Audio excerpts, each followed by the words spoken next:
It's one of the most divided parts of a divided land. In the northern area of East Jerusalem, Israel's huge separation wall means many Palestinian families have no choice but to live apart.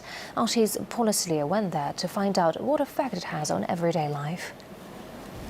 Israelis cannot live in the West Bank, and most Palestinians cannot live in Israel, which leaves those Israelis and Palestinians who want to share a home out in the cold. My husband is from Hebron. I'm from Jerusalem. I found work in Jerusalem and used to live there with my children, but without my husband, because he is not allowed to live there. He couldn't visit me even once. At the end of each week, I would go to Hebron to visit him.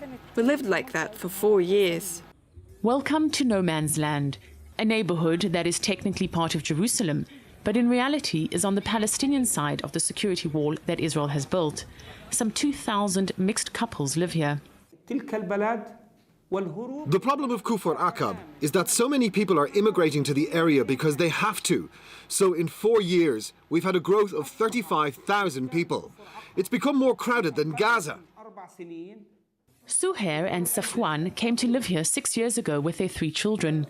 But life in the village is far from ideal. The schools are overcrowded, garbage is collected only once a week, and there's little fresh water.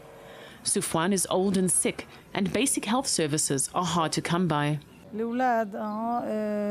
My husband and my daughter don't have Israeli IDs, and they can't pass through the checkpoints. They need special permission, which is very difficult to get. On the other hand, I and 2 of my children have Israeli IDs. We have a lot of problems. Kfar Aqab is in North Jerusalem. 82% of the land belongs to Jerusalem, 18% to the West Bank. Residents pay taxes to the Israeli government, but because the area lies outside the Israeli wall, Israel is slow to provide services. The municipality says that many of the people living in Kfar Aqab are doing so illegally, and so it's not obliged to provide them with services.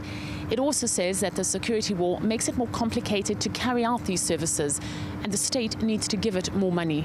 There have been small victories, though. Residents took the municipality to court and won. Garbage collection, at least for now, should be more frequent. This is the main problem from the municipality, that they deal with us as an enemy, as an Arabs in Jerusalem.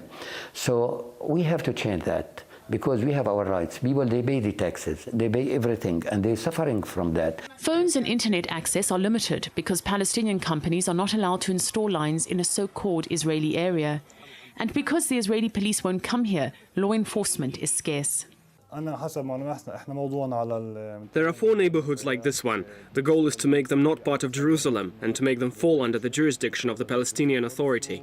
And living in the middle of it all are couples like Suhair and Safwan.